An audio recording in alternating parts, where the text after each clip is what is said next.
But thank you for joining us today, all of you beautiful moms out here. We're glad to celebrate with you. And I'm here with a purpose today. I've kind of laughed with some of you before. I am a morning person, but God speaks to me. It's almost like he's being sarcastic about it because he does like to speak to me in the mornings, but it's way, way before I actually do like to get up. And so this particular thought today came from some very early mornings with the Lord that I did not intend to have that early. But I'm here, I say all that to say I am here with purpose today. And I'm going to start with an article that was written back in 2009 about some amazing moms. And it's going to sound a little abrupt, but just hang with me. In the story they were telling, several kids were playing outside in their neighborhood when a car drove by, accidentally hitting and trapping an 8-year-old boy underneath it. When his mom heard screams, she ran outside, and upon seeing what was happening, she sprang into action and grabbed the bumper of the car and began to lift. She was joined almost immediately by a neighborhood mother who had also heard the cries for help, and then later her own father, the boy's grandfather. The three were able to lift the car up so that the boy would be able to be pulled free. And although the boy did break his leg and have several surgeries, he was expected to make a full recovery. And in the meantime, these superwomen, or mighty moms, as the article called them, were praised for their quick thinking and efforts to save the boy's life. Now, I haven't lifted any cars recently, but I know many of you here can say that you've either felt or witnessed a time when your mom instincts kicked in. And maybe you did something you normally couldn't do, the adrenaline or the reflexes, whatever you want to call it. It's kind of like having superpowers. But when a child was in danger, you were quick to act. It's a protective instinct we are given, and it comes to the surface in times like these. About 5 years ago, I stepped out of teaching in public school, and I found that I had some extra time on my hands. And so I was talked into something new. I was talked into trying out a gym that several of our ladies here went to. I signed up for a 2-week trial. That's all I was going to give them. And the first thing I was told was that I needed to go every single day for those 2 weeks so I could really see all the different types of workouts, all the trainers, all the formats. This was the best way to get the most out of my 2-week trial. So being someone who likes to follow a plan, that's exactly what I set out to do. I remember my very first day, as soon as the camp started, thinking, what have I gotten myself into? The energy was high. The music was loud. The room was packed with women coming over to give me a high five and introduce themselves because I was the newbie, which is terrifying for an introvert. Then the trainer began to demonstrate all the things they expected me to do that day. She was throwing out words and terms like mountain climbers and goblet squats and alternating reverse lunges. And if that wasn't terrifying enough, each term had a number attached to it.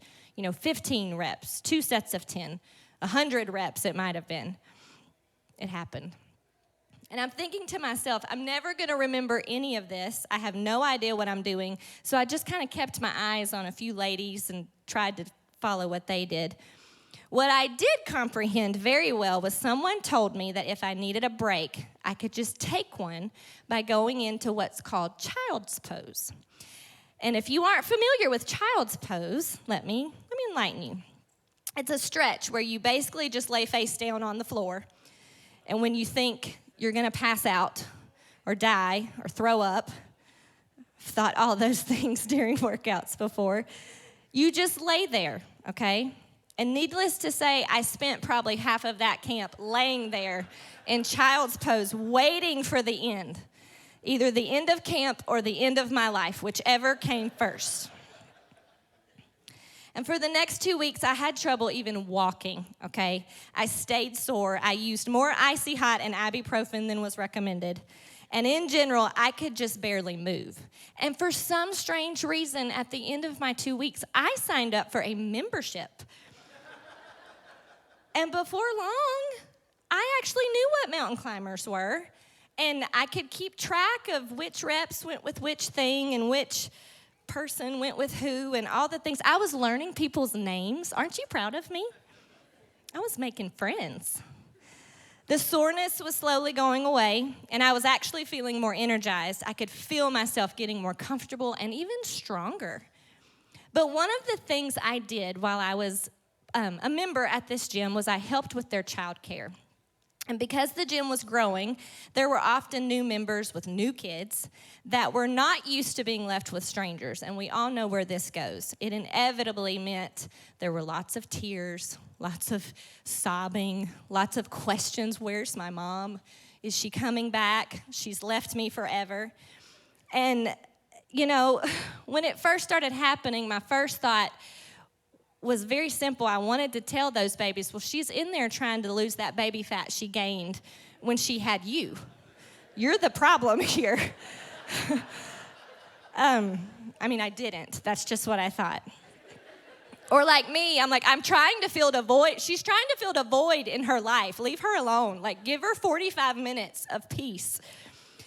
Also didn't say that. But as I continued to get these little sweet questions from these babies and I learned more and more about my gym friends, my thoughts began to shift.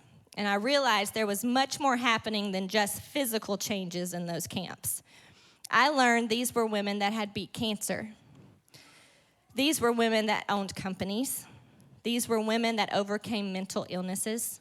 These were single moms raising multiple kids on their own. These were women who had beaten alcoholism. These were moms raising kids with severe disabilities. These were women that kept showing up day after day to be a better version of themselves. So my answer turned into a simple and more appropriate answer. When they would ask, well, where's my mom, through all their tears, I would simply usually give them a little hug and say, oh, sweetheart, your mom's in there getting strong. And today, for hopefully a few moments, I want to speak to you about just that. I want to speak to you about being strong like mom. Today is about strong women. May we know them, may we be them, and may we raise them. If I were to ask you to think of strong women in your life, there's no doubt you could come up with a pretty good list. I know that I can. And each one on my list walks in their strength a little differently, but it's there nonetheless. Our culture has no problem with strong women. They want us to be strong, opinionated, assertive, powerful, determined, and independent. And although I don't have an issue with any of these characteristics per se, where I struggle is the motivation behind them.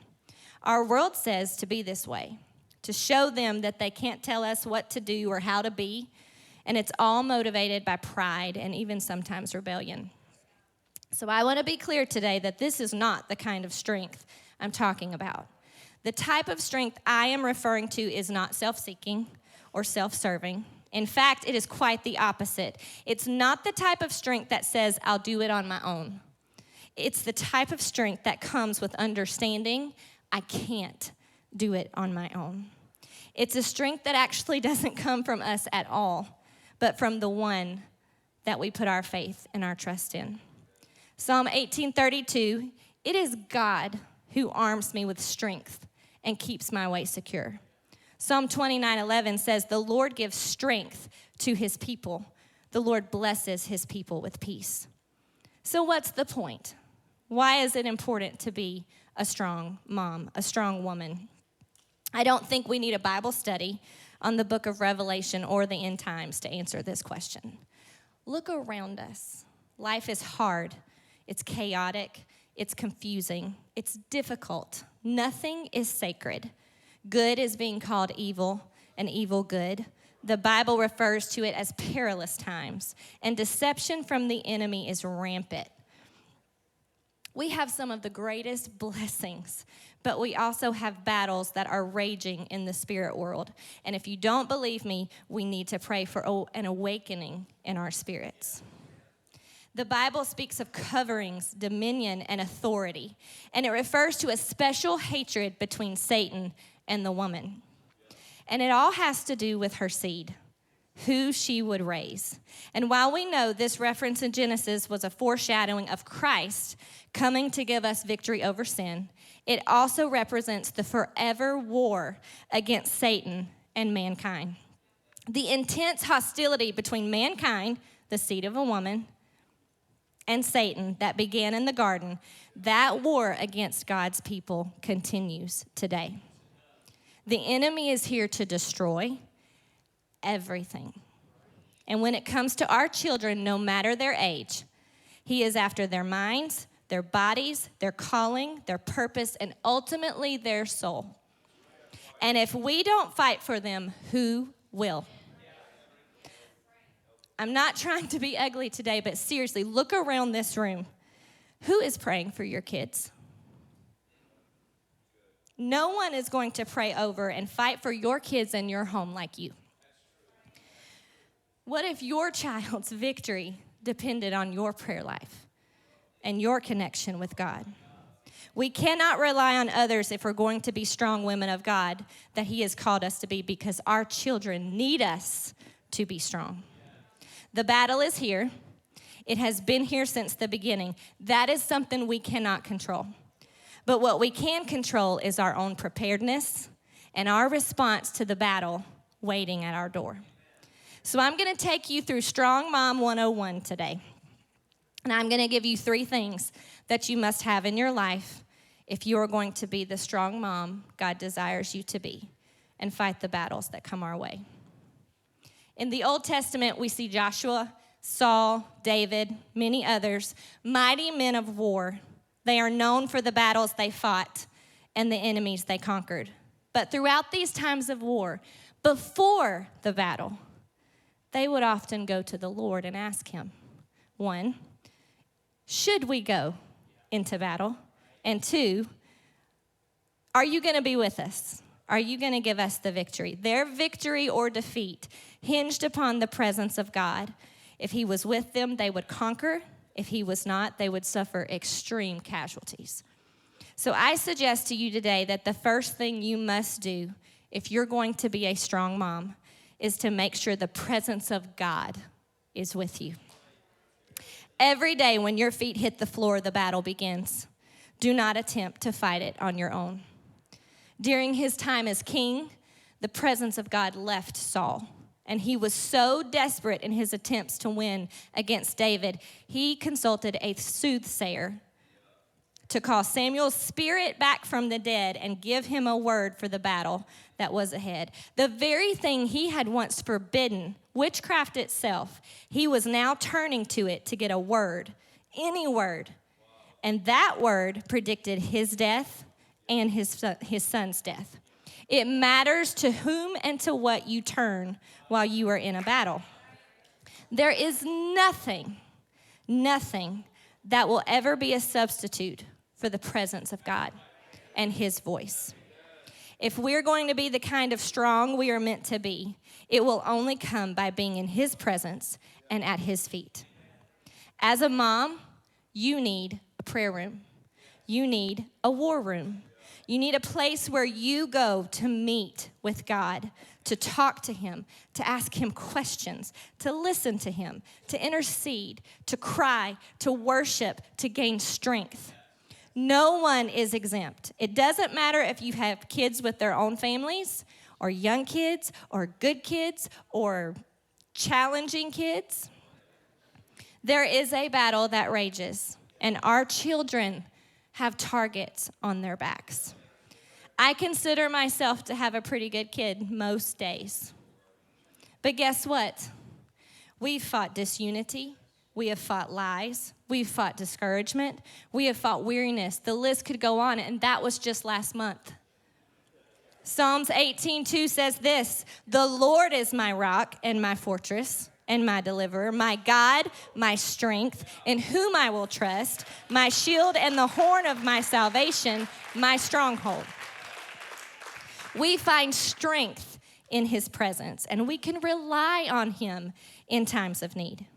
Make sure that you are in his presence and that his presence goes with you. It will be the difference between victory and defeat. The second thing you must do to be a strong mom for the battle is to make sure you are prepared with the proper attire and the proper weapons. Preparation is key. If I were to join the military today, they are not going to send me on a mission tomorrow. They would first send me through months of training. Actually, they would first probably just send me home, but we're using our imagination here. They would send me through months of training. I would have to pass certain tests, certain physicals, and even once I passed, I would have to continue in my training and learning and conditioning to stay prepared. 2 Corinthians 10, 3-5 says this, "For though we walk in the flesh, we do not war according to the flesh. For the weapons of our warfare are not carnal, but mighty in God for pulling down strongholds, casting down arguments and every high thing that exalts itself against the knowledge of God, bringing every thought into captivity to the obedience of Christ." We've heard it before. We cannot fight in the physical what is happening in the spiritual. We cannot do it our way. We have to do it God's way.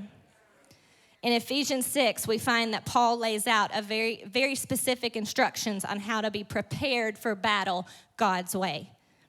"Finally, my brethren, be strong in the Lord and in the power of his might. Put on the whole armor of God that you may be able to stand against the wiles of the devil. For we do not wrestle against flesh and blood, but against principalities, against powers, against the rulers of the darkness of this age, against spiritual hosts of wickedness in the heavenly places. Therefore, take up the whole armor of God, that you may be able to withstand in the evil day, and having done all, to stand." The whole armor of God is what we're after here.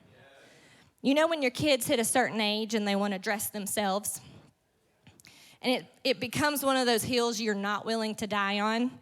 And so you let them go to Walmart or school or wherever, like dressed as a taco or like a pizza. We've had that. Mismatched, no socks, shirts on backwards, things are on inside out. The armor of God is the very opposite of this. We cannot pick and choose which pieces to wear for the day, and we can't decide whether or not it's important for us to be dressed appropriately for the occasion. The armor of God is not just for decoration. It's not just to look pretty and make a statement to show my personality. The armor of God has kingdom, purpose, and power. Be strong in the Lord. Put on the whole armor of God. And I don't know about you, but my armor is battered. It's bent. It has scratches. It needs polishing after the day in the trenches. It may even have some blood stains on it because I get wounds during the day when I'm fighting. My family goes through things. I don't know about yours, but mine does. And I want to be prepared. Our minds get bombarded and our thoughts jumbled, so we need the helmet of salvation.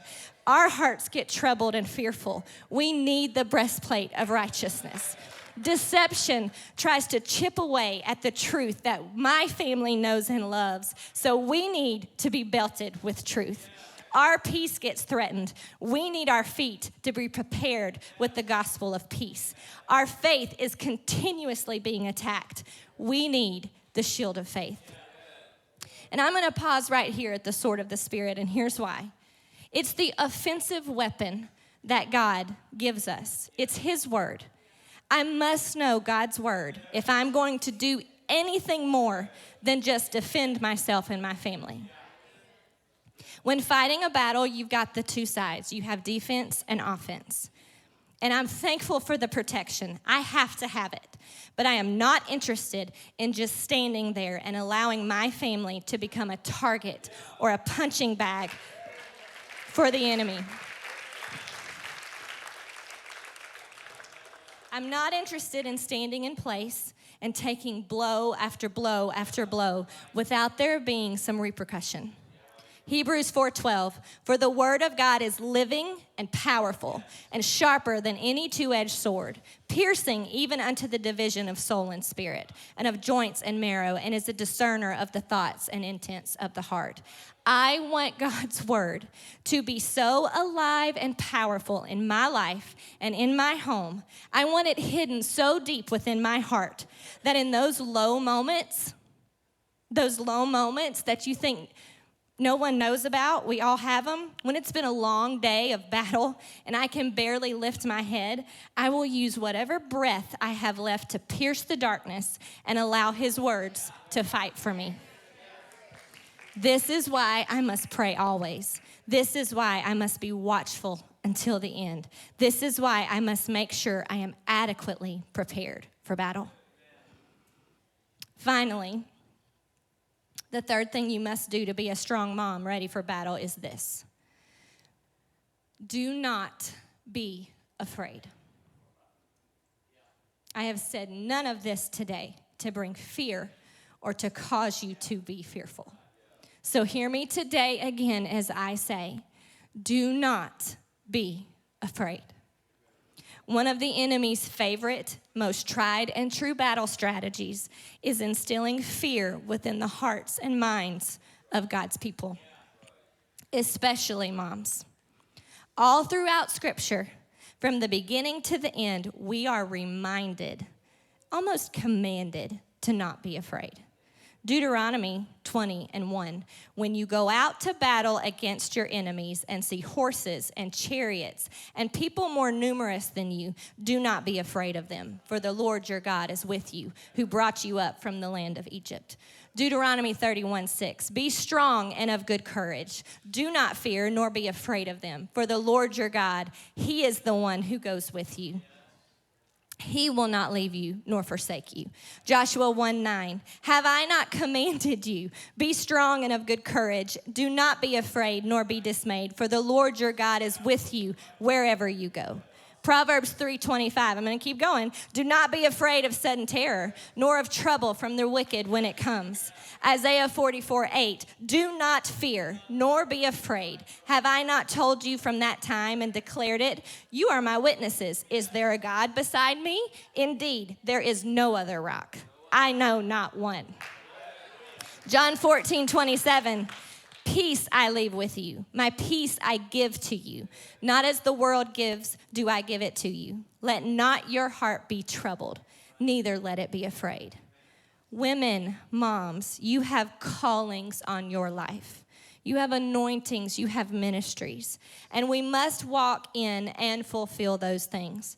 But we also can't forget the ones coming up after us. We have a responsibility to fight for their future.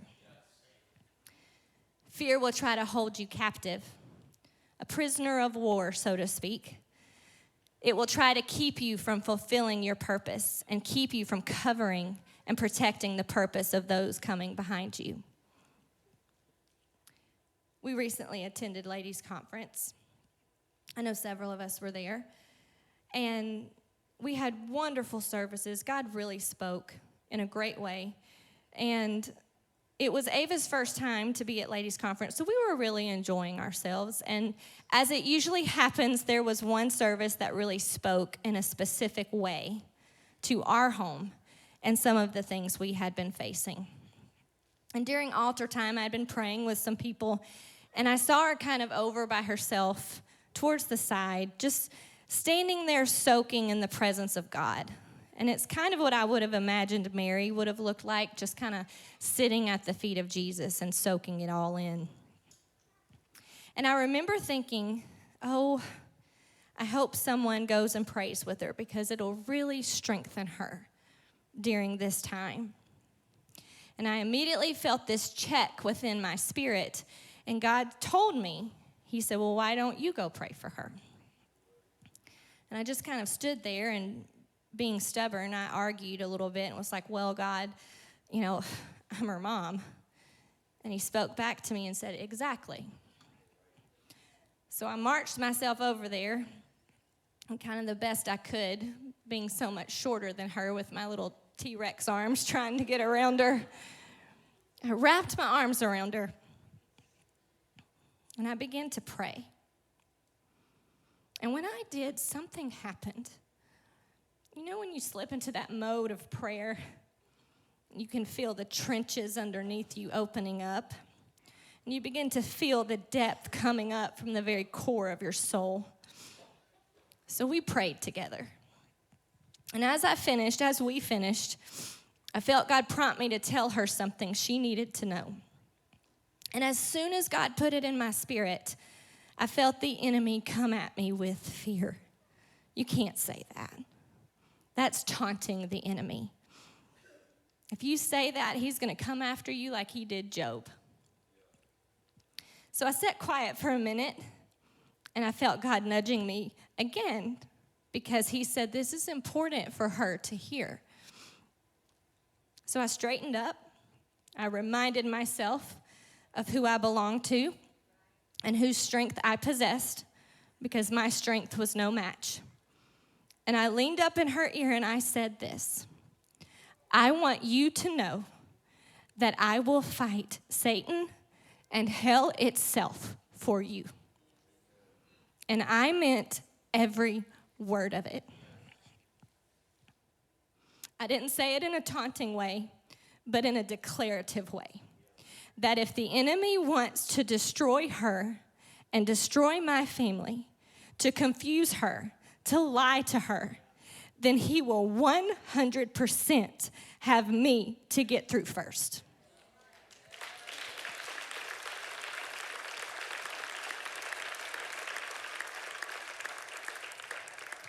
And me, with my God, will absolutely be a force to be reckoned with.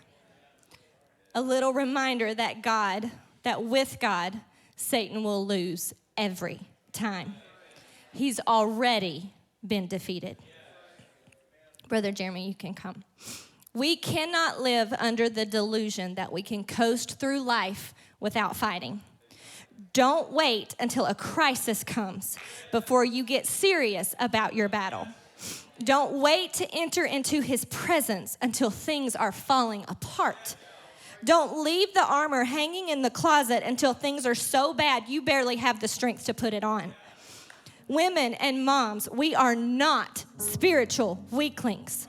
We cannot be spiritually anemic. I want to be a strong mom.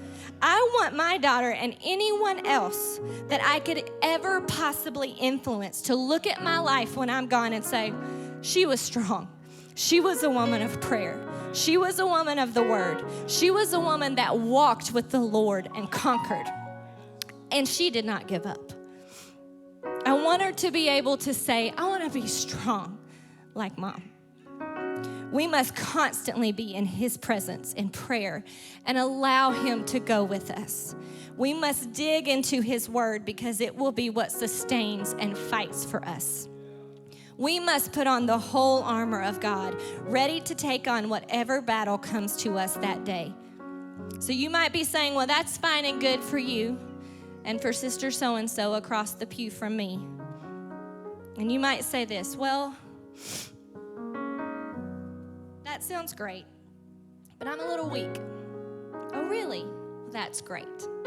Because Isaiah 40:29 says this: he gives power to the weak, and to those who have no might, he increases strength.